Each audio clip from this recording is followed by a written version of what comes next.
start us off.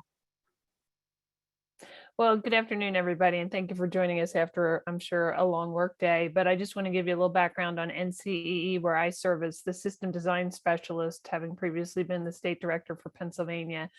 But if you're familiar with NCEE or not, just know that we are a national organization that deals with international education research and identify the highest performing jurisdictions around the world in terms of those that have achieved excellence with equitable outcomes and in the most efficient way possible. We study those, and then we bring the learning and the practices from those places to the United States and try to figure out how does that work in our context.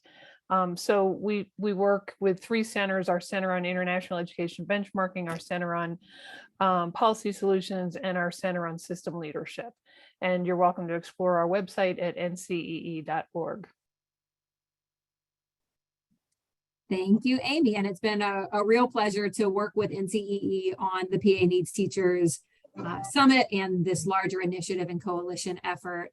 My name is Laura Boyce. I'm the Pennsylvania Executive Director of Teach Plus, and we are the co-hosts of tonight's event as well as the co-convener of this coalition. So a little bit about Teach Plus. We are a national nonprofit whose mission is to empower excellent, experienced, and diverse teachers to take leadership over key policy and practice issues that advance equity, opportunity, and student success. And so we work with teachers all across Pennsylvania through a number of different programs to really leverage teacher leadership and teacher voice to solve the most pressing issues affecting our students today.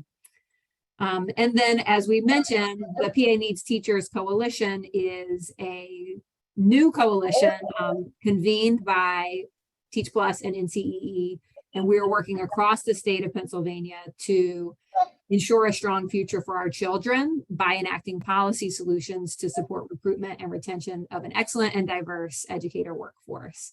We'll be sharing a little bit more about this coalition and our efforts as we continue with tonight.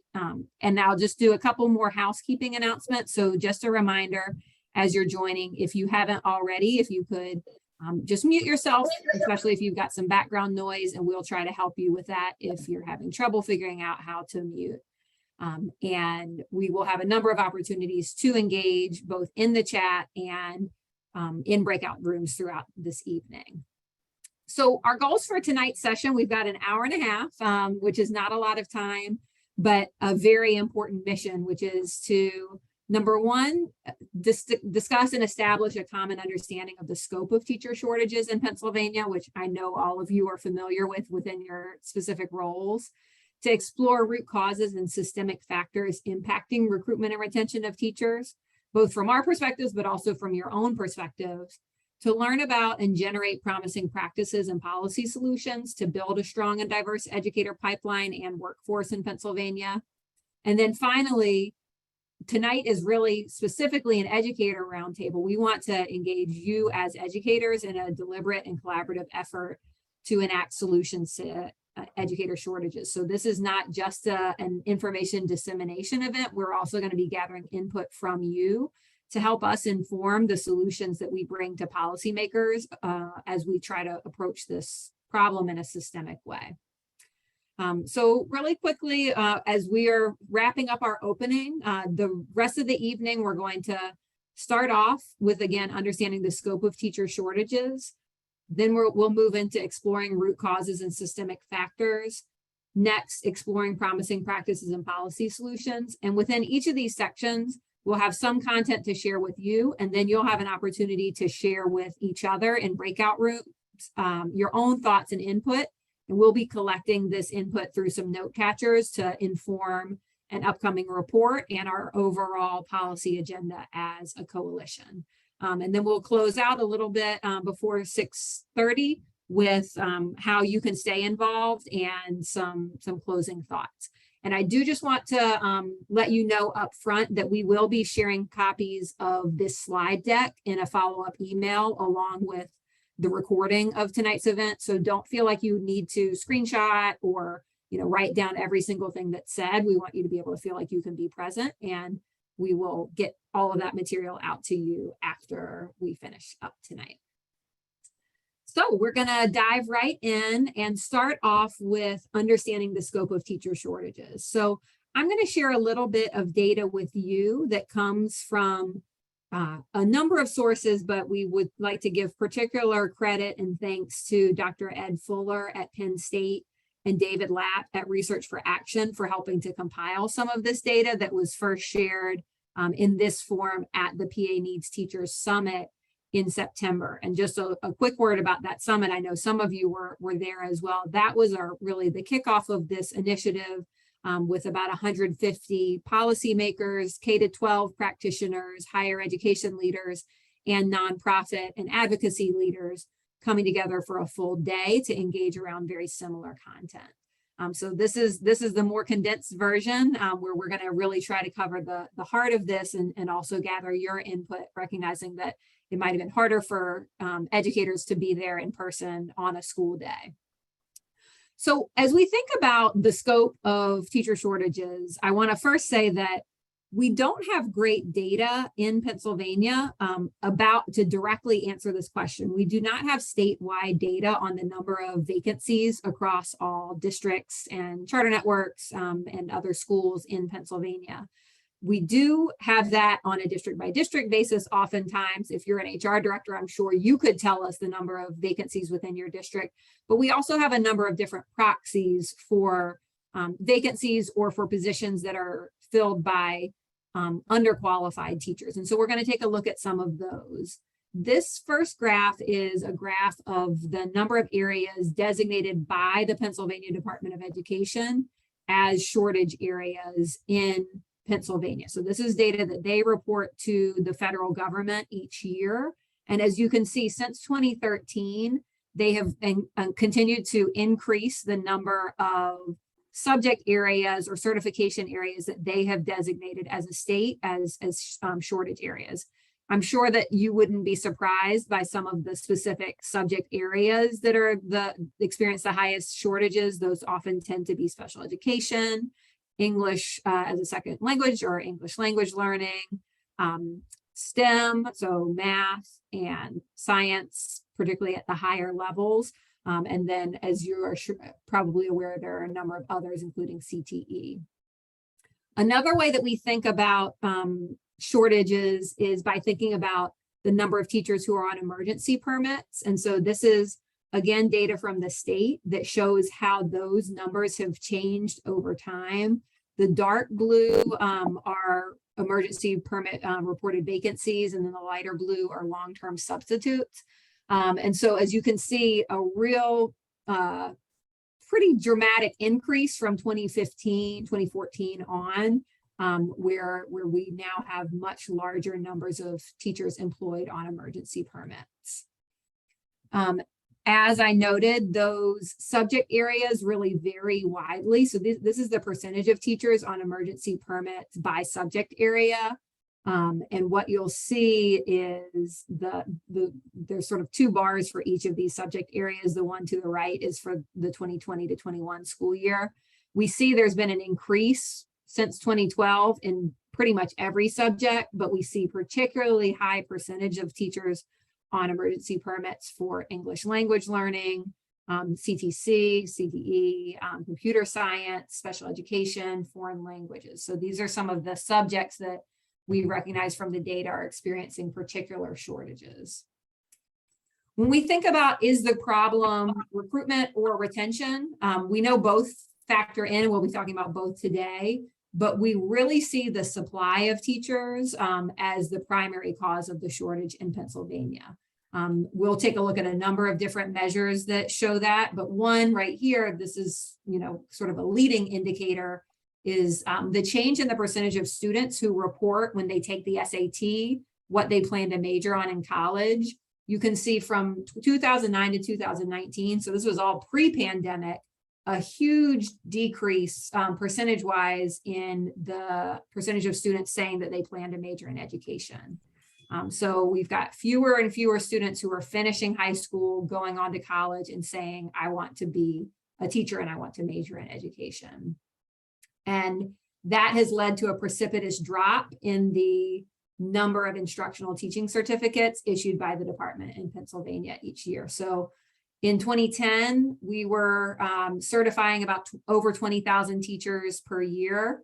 That continued until about 2012. And now in 2019 to 20, it was down under 7,000 teachers a year being certified.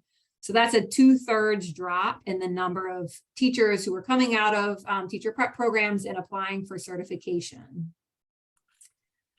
Another really striking factor that we saw in the past year or two is, for the first time, we had more teachers on emergency permits than obtaining traditional full certification in Pennsylvania. So over the course of time, the blue line is teachers who were obtaining a traditional level 1 or level 2 instructional certification, and the orange is the number of teachers on emergency permits.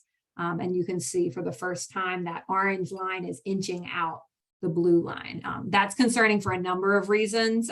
We know that those teachers who are on emergency permits are underprepared in their content area, more likely to leave, and generally probably less equipped to fulfill the needs of their students. But the districts are turning to those teachers on emergency permits if they don't have a supply of qualified teachers. As I mentioned, we know supply is the major issue here, but attrition is also a factor. Attrition, meaning teachers who are leaving their schools or leaving the profession, is lower in Pennsylvania than the national average, but it's still significant, about a 6% attrition rate per year.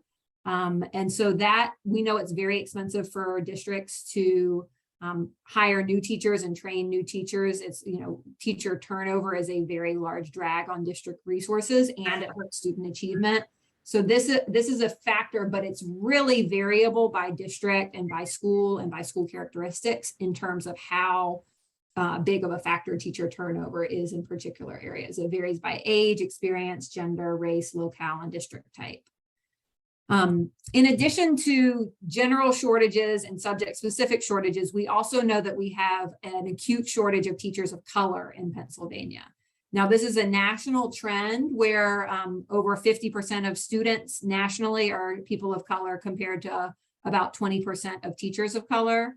But it's particularly acute in Pennsylvania, where the percentage of students of color in Pennsylvania is about 6 times the percentage of teachers of color, where we've got 36.6% of our students who identify as people of color, and that has been steadily rising over time, particularly among our Hispanic or Latino student population, whereas our percentage of teachers of color is just 6%.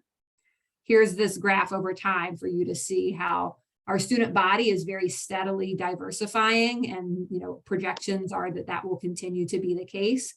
And our teacher population in terms of demographics has stayed very consistent in the 5 to 6% teachers of color range. And we know that that's a matter of both declining percentages of teachers of color enrolling in educator prep programs, as well as higher attrition rates among teachers of color compared to their white peers.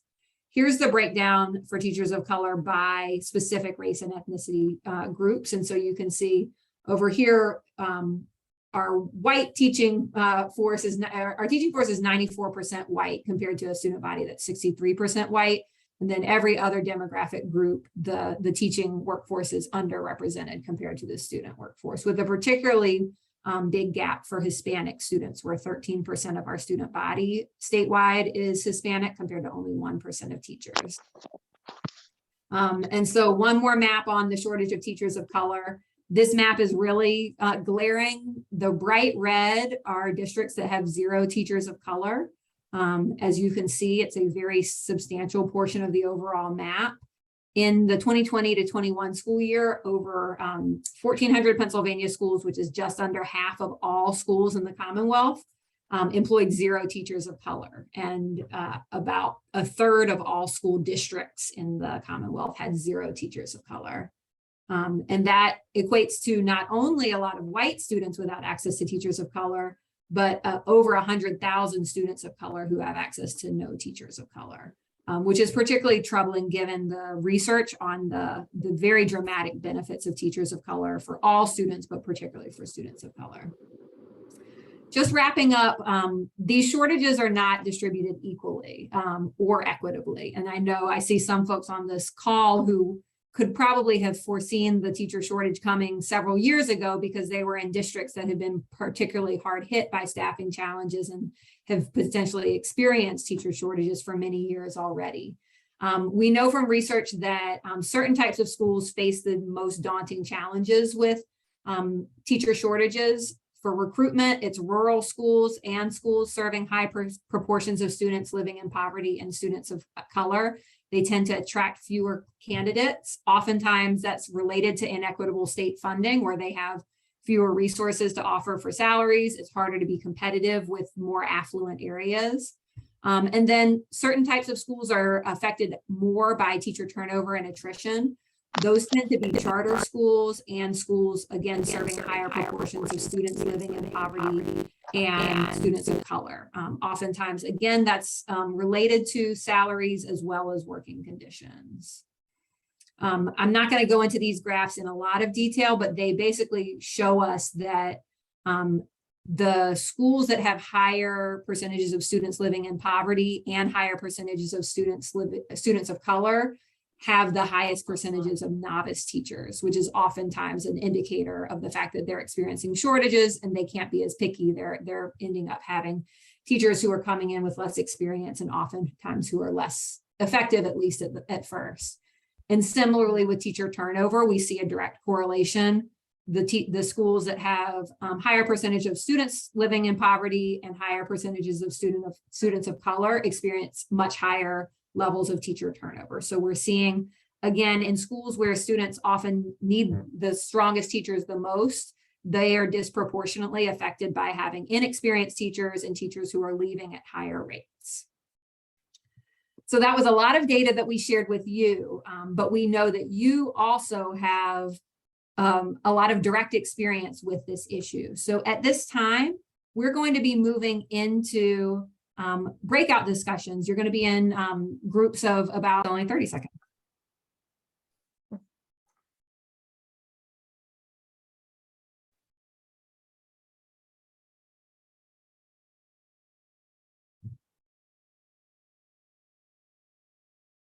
Horace, we've been in a breakout room, so we're just coming back.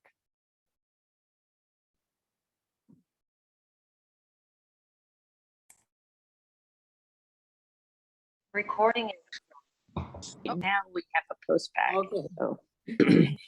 Okay, welcome back, everybody. And I know that probably seemed like a very short breakout room because it was. So if you barely got through the introductions, that's not a big problem for that first breakout room. But now we're going to move into some root causes and systemic factors, and then later have a longer breakout under the solutions piece. But let's begin by looking at some of the root causes and systemic factors that affect our teacher shortage, beginning with financial considerations and then moving into some of the challenges we have with recruitment, the preparation and induction being somewhat inconsistent across the Commonwealth, and then finally the working conditions that really determine whether folks are going to retain a teaching position or move into other jobs. So with financial considerations, the piece that we're going to look at is the cost of college, which has risen dramatically both in Pennsylvania and nationally. Over the last 30 years, the cost of public in-state college has more than tripled from $8,000 per year in PA to over $26,000 per year. So you can see from this graph that Pennsylvania has consistently had higher college costs than the national average. And that gap has widened over time as state investments in higher education have stagnated at the same time. When you consider that in relationship to the gap that exists, we're looking at a wage penalty for being a teacher that's at 15.2%. It's not as bad as other states, but it's higher than our neighbors in New Jersey, New York, and Delaware. And essentially what that means is that teachers in Pennsylvania are making 15.2% less than other bachelor degree wage earners. So the same education computes to a lower salary. And the benefits outside of salary don't actually erase the wage penalty that we're seeing. Some other financial barriers that we want to take a look at are the high cost of college combined with low future pay are compounded by some of the other pieces, like the on-the-job clinical experience is one of the most important preparation experiences, the student teaching experience, but it's unpaid and is a major barrier for many potential teachers, especially those like paraprofessionals who already have other full-time jobs. So not only do future teachers have to pay tuition and then work for free, they often forgo other employment while they're completing their on-the-job training. And when you compare that to other models of apprenticeships, you'll see it's much different, because in most other apprenticeships or internships, people are earning while they are learning. And then the cost of certification exams adds up quickly, particularly if you have to take them multiple times in order to get through those exams. And we know those financial barriers disproportionately impact people of color and those from low income backgrounds. So then we move into some of these recruitment challenges that really are illustrated in this next graph, where fewer people are pursuing teaching, just as Laura was talking about, and the number of teaching certificates issued in Pennsylvania has clearly plummeted.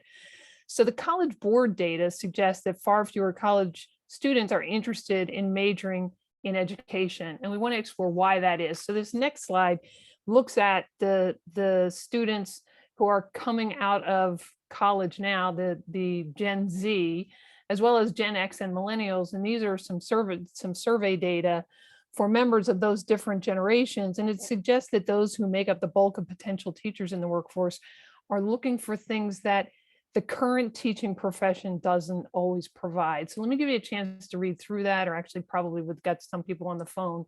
But I really want to focus on the Gen Z piece. The research is showing us that they are looking for a workplace that's meaningful. They want to know that what they're doing has an impact on their local and global community. They want to work for employers who are speaking up for social justice issues. And more than half said they would leave their job if it interfered with their personal lives. So they're far more interested in a level of balance and quality of life than some of us who have been workaholics for most of our lives. And then half of the Gen Zers said they won't accept a job at a company that didn't align with their views on social and environmental issues.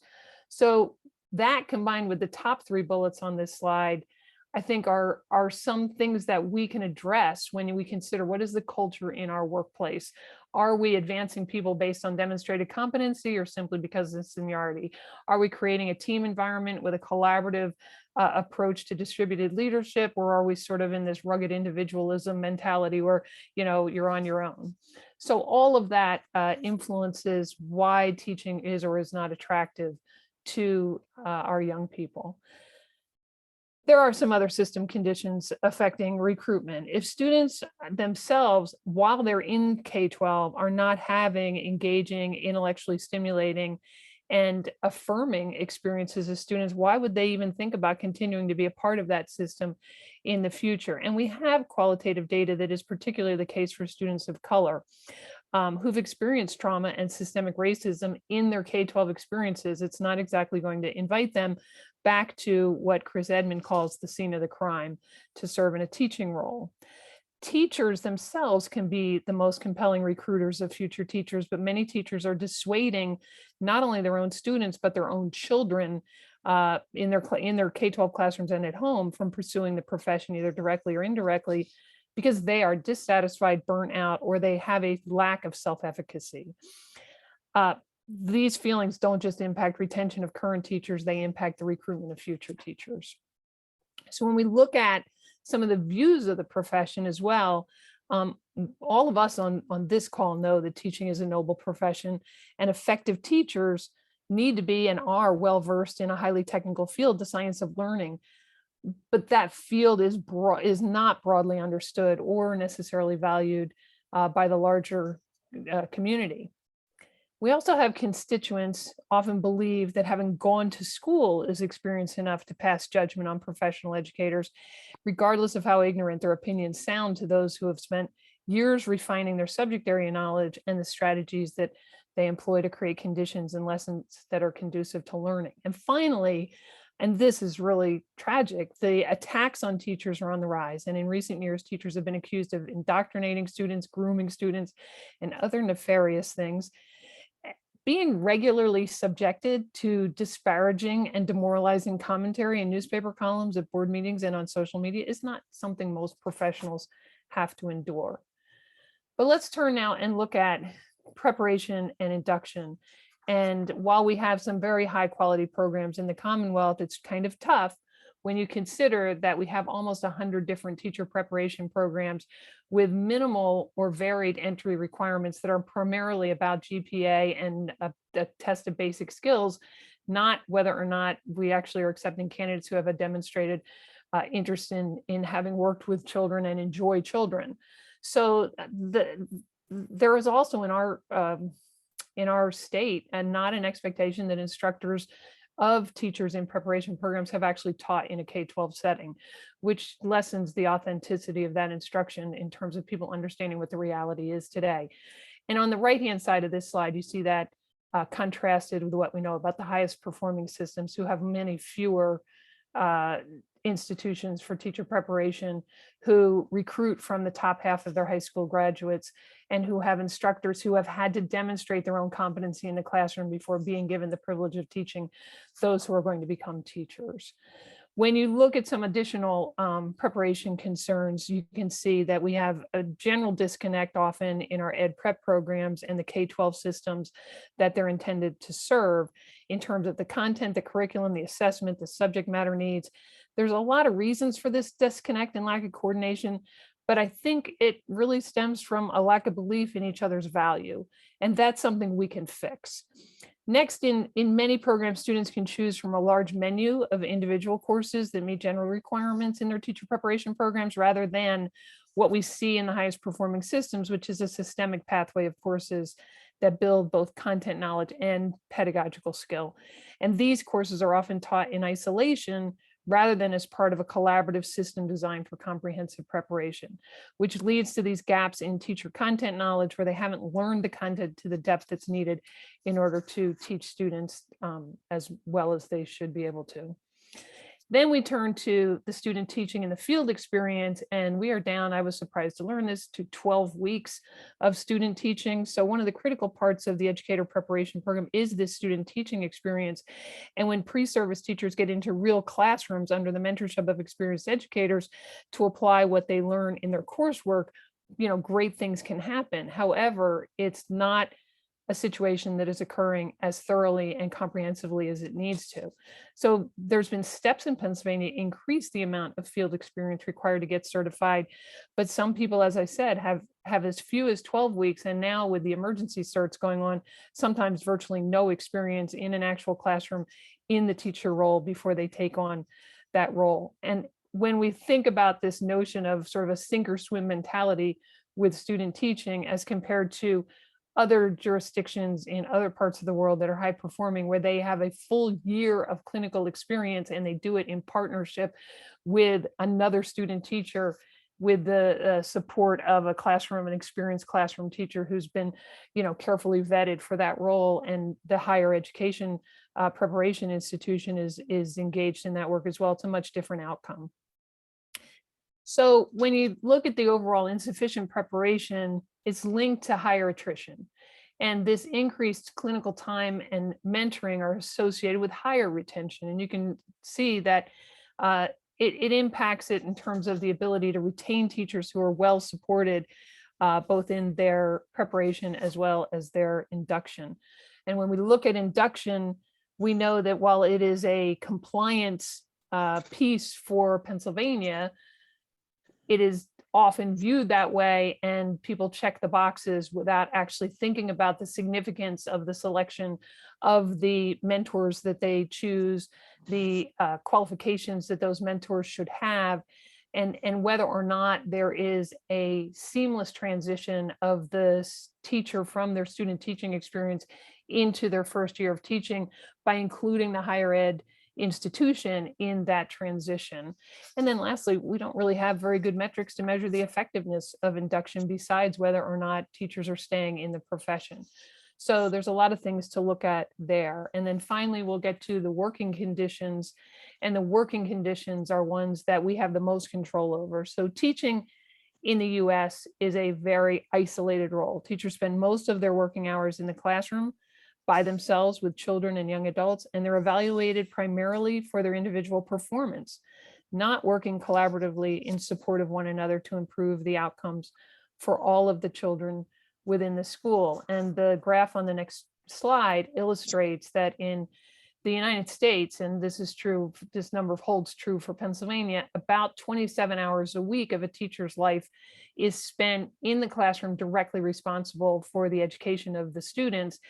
The average across the OECD countries is 19 hours of direct instructional responsibility, leaving 8 hours more than what we have in this country or in Pennsylvania to engage in collaborative learning in and out of other teachers' classrooms.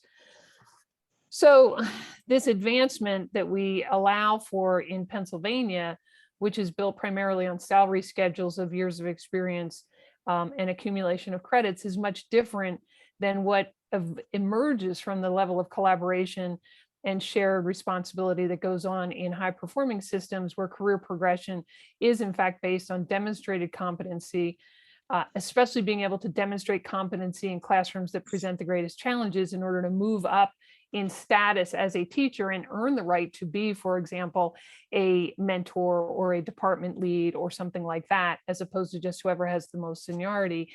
And that advancement is typically, what is typically required in that advancement is the ability to develop the capacity of one's colleagues, not hide your work from them so that you are better than them, but actually you don't move forward until you've helped others become better at their job. So that sort of blends into this notion of how do we assign some of the most important roles that are supportive of new teachers in our society and in our systems, such as student teacher, mentor teachers, department and grade heads, and so forth. How do we schedule so that our best teachers are working with our most challenging students? All of those are considerations that we have control over, granted in context of collective bargaining. But I think what we have found across Pennsylvania is that when everybody understands what the goal is and has a shared vision of what is possible in terms of creating greater teacher agency, you create greater teacher satisfaction. And in fact, the research bears that out, that 52% of public school teachers left schools due to dissatisfaction because they have a lack of influence or autonomy. And yet when you have people who are having input into school decisions such as budgeting, hiring, evaluation, discipline, professional development, you have a much different outcome in terms of people's satisfaction with their jobs. And then lastly, we look at the unique challenges faced by teachers of color. It's often an antagonistic work culture, leaving them feeling unwelcome or invisible, undervalued with more responsibility than others, or a lack of recognition or compensation for the work that they do, a lack of agency and autonomy because of the inability to tailor their teaching to the population of the students that they serve, and then feeling like they're navigating unfavorable working conditions, and then lastly, bearing the high cost of being a teacher of color, which takes a toll on them both financially and psychologically. And I zipped through that so fast. You're going to have all these slides, but it's now time for a breakout discussion. So Thank you, Amy. Do you want me to? no,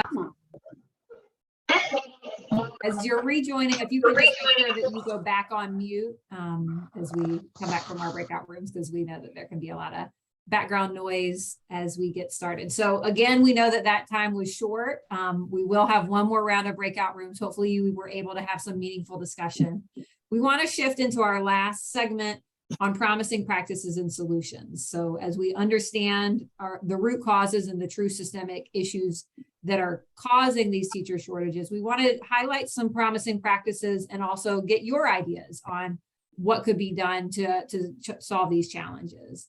So the first example or case study we want to highlight is a model out of Tennessee around grow your own and teacher apprenticeships. And some of you might be familiar with this. At our summit in September, we had David Donaldson from the National Center for Grow Your Own share some of this information. In just the past couple of years, Tennessee has been very innovative in using some of their ESSER funds to launch a competitive grant program with funds going to the ed prep programs in partnership with local education agencies. And what was really innovative was the way they structured this program to really incentivize some of the collaboration that we see is lacking and one of the challenges within our teacher prep system. So ed prep programs were asked to apply for this competitive grant, where they were asked to try to bring the cost down as much as they could to prepare teachers. They essentially said, how much they thought they could, it would cost them per teacher to prepare teachers. And what they found across all of the programs who participated, which included community colleges as partners, that the total cost per candidate ended up being about $10,000 per candidate to prepare, which is a lot lower than what we see as the average across most programs. The ed prep programs had to partner with at least one district or other local education agency. And there was a diversity factor on the rubric where they were committing to recruit a teacher candidate pool that was more diverse than the existing district staff in the partner district. So explicitly prioritizing educator diversity, given the benefits we know about that. They also had to commit to dual certifying their graduates in either special education or English as a second language. Number one, that's important because those are high shortage areas, as we saw. But it also allows you, particularly with special education, to tap into other sources of federal funding around IDEA if you're preparing special education teachers. So it allowed the state to be creative as well as districts in terms of the funds they were tapping into. One of the requirements of the programs when they applied was to develop a pathway for 2 years of paid student teaching for their candidates. If it was a post-baccalaureate graduate level program, it was 1 year of paid student teaching. So while also bringing the cost down of teacher preparation, they also were trying to kind of eliminate the idea or the concept of first-year teachers and ensure that all of their incoming teachers were going to be well prepared on day one to step into a classroom. So with that, those first 2 rounds of grant funding, there were 65 districts and 14 educator prep programs that were awarded funding to prepare almost 700 future educators. And so this model was not only notable just for some of the creative ways that they incentivized this collaboration and brought down costs, but also because Tennessee took one of those grow your own programs that had received funding and got it registered as a federally registered apprenticeship in teaching, which is the first in the nation to be recognized. This is a model from the workforce development world that allows them to now tap into additional funds from the Department of Labor that go towards the apprenticeship model. And so this is now a model that can be adopted across the country, this teacher apprenticeship model. And we are actively working in Pennsylvania to support some ed prep programs and districts in getting their existing grow your own or paraprofessional pathway programs registered as teacher apprenticeships. Another promising practice we want to highlight is creating more youth pathways into teaching. I saw someone in the chat earlier noted that we have a huge captive audience of students within our school systems who we could be engaging earlier to become teachers and really inspiring them to be the next generation of teachers. There are a lot of districts that have already started to develop career pathway programs for teaching, whether through dual enrollment, partnerships with ed prep programs, or CTE pathways. So those programs, some best practices of those types of programs include coursework, ideally in partnership with a local ed prep program so that students are earning college credit and advancing towards their college degree in education. Some sort of field experience, so getting them early exposure to the joy of teaching and that, the power of those student relationships. Mentorship and future employment opportunities. Some districts have actually guaranteed students who are going through these youth pathways future employment or at least an interview in their district. And some examples that we would highlight from within Pennsylvania are Palisades School District, Bethlehem Area School District, Kennett Consolidated School District. There's Teaching Academy Pittsburgh in Pittsburgh Public School. Within the School District of Philadelphia, Science Leadership Academy Bieber has a program. And we also want to highlight that the Pennsylvania Department of Education is developing a formal CTE pathway for K-12 teaching, which should be formalized by the end of this year. And then at that point, High schools and IUs will be able to begin offering that formal CTE pathway into teaching. Another goal that we would like to see that connects to some of the other conversation is an explicit goal from the Department of Education and the legislature to work towards making it be free to become a teacher in Pennsylvania. This is a goal that we've seen Tennessee adopt, and there are a number of different ways we could get there. One way is a Pennsylvania Teaching Fellows Scholarship. Many states have service scholarships for teachers where in exchange for a commitment of a certain number of years of teaching, and sometimes it's in a particular high need subject or high need district, students have part or all of their college paid for. So we certainly support that. We also support loan forgiveness programs, particularly targeted towards teachers in high need districts and subjects. Funding from the state for teacher residencies and paraprofessional pathways, and funding not only to reduce or eliminate tuition costs, but also to allow for paid field experience so that those teacher candidates are getting paid when they are in the classroom getting their clinical experience. There's an untapped pot of money and workforce development dollars that could be leveraged if we work with the Department of Labor, both at the local district level as well as at the state level, to get some of these existing programs or new programs registered as apprenticeships. And then one other financial barrier that could be eliminated is the certification fee waiver for tests. And so there are other states that have started to waive those fees, particularly for low-income students. And then finally, we know that it's vital to address teacher working conditions and retention. We cannot recruit our way out of this problem if we aren't simultaneously addressing some of the working conditions that are causing teachers to leave the profession and causing future students to say, no, thank you, I'm not even interested in entering. So that comes down to increasing teacher pay and providing financial incentives, improving mentoring, and particularly for new teachers, thinking about how do we shelter and protect our rookie teachers. There are some innovative staffing models that allow rookie teachers to have, less challenging course loads and less time in front of students as they gain skills.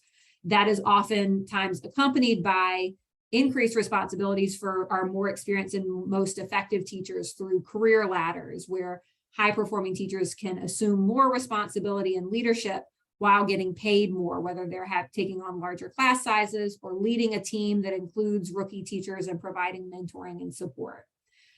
There are some states that are really experimenting with innovative staffing and compensation models to create more time for collaboration and planning while also rewarding, rather than just rewarding seniority, thinking about how to really incentivize high performance and, as Amy talked about, taking on some of those more challenging courses, student populations, or just increased scope of responsibility. We know we need to see improved training for principals. Many teachers, as they leave, cite their principal as the reason they're leaving their school or the profession. And so working with principals to distribute leadership, to share decision-making, and to treat teachers as professionals is important. And then finally, there are a lot of data needs that we have. If we could better understand the reasons for teacher shortages, teacher working conditions, and their perceptions of those, that would allow us to really highlight best practices, target our support, and continue to address the challenges that we see in a targeted way. So these are some of our ideas, but we'd love to hear what your ideas are. So we're going to move into our final round of breakout rooms, which is going to hopefully you had a productive last round of discussion. And if you don't mind remuting yourself, we are just going to share a few words and wrap up. And I'm going to turn it over to Amy to start us off by talking about what our next steps are. So next steps involve taking whatever notes that you either have made or will make, because you have access to that Google Doc. And we noticed a couple minutes ago, there wasn't a lot of notes. And we also have some ideas in the chat. But between that and the September 22nd event that we held, we're working on generating a report that will be widely shared once it's completed. And we want to capture the ideas from the field that you are generating in these breakout discussions. The other piece is, and I think this is important to understand it, we know we jammed a whole bunch of stuff into an hour and a half that was more than what an hour and a half could cover. but it was really just a kickoff to sort of entice you into what it is that we're talking about. So it's not just here's the facts and here's the root causes and here's the solutions, but what does that look like in a system of high quality, a system that generates high quality teachers who stay in the role. And so we'll be designing the report on the basis of recruitment, preparation, induction, and retention, so that people can see where they fit in that system, which leads to this last piece, which is staying engaged in this coalition effort by completing the survey that is really designed to help you decide, based on this sort of smorgasbord of ideas that were quickly covered today, where you feel most comfortable continuing to work on this effort. So you'll see that the survey will ask you about your interests in, which part of the system are you most concerned about, which part of this data root cause and solution piece are you most interested in, and then how do you want to continue to contribute, or, hey, this was it for me, I'm glad I paid attention, but that's all I'm going to do. Those are all options on the survey, but this is strictly, today's session was more of a kickoff to determine if you want to continue to work with this growing coalition of people statewide to solve this important problem. So the survey has been dropped in the chat. We will also be sharing out the survey again by email, along with a roundup email. That email will also include the slides from today, the recording from today, the note catcher from today. And again, we would love to stay connected with you in whatever capacity you are able to, but as educators in both the pre-K to 12 space as well as in the higher ed space, your perspectives are so important to informing the solutions to this issue. And we are really grateful for your time and looking forward to staying connected. We know many of you have opted to stay connected to Teach Plus and NCEE when you registered. And on the survey, there's also an option to say you'd like to be on the PA Needs Teachers email list so you can continue to hear from us. So thank you so much. Feel free to go ahead and complete the survey now. We'd love for you to do that, but you don't need to stay on during that time. And Laura, you're sending out the slides as a follow-up, right? Yes, you will see either later tonight or tomorrow morning a follow-up email with the slides, the recording, the survey link again for your reference, and the note catcher. So thank you again for your time. Have a wonderful evening. If you're in the Philly area where it's been storming, stay dry, and we'll connect with you soon. Bye-bye. Thank you. Thank you. And I'll be happy to stay on if anybody has any questions or comments they need to make at the end. Hello, my name is Horace Rooney, and I was actually hoping to connect with Laura Boyce. I had tried to send her a couple chats. I don't know. Oh yeah, Horace, sorry. I did see your message, but it was while I was talking, so I wasn't able to get back to you. I can definitely send you my email address. I'll just put it in the chat for anybody who wants to connect. But yeah, I would be happy to connect. Thank you. I know you had a lot Stop going on recording, tonight. I think. I felt kind of bad, but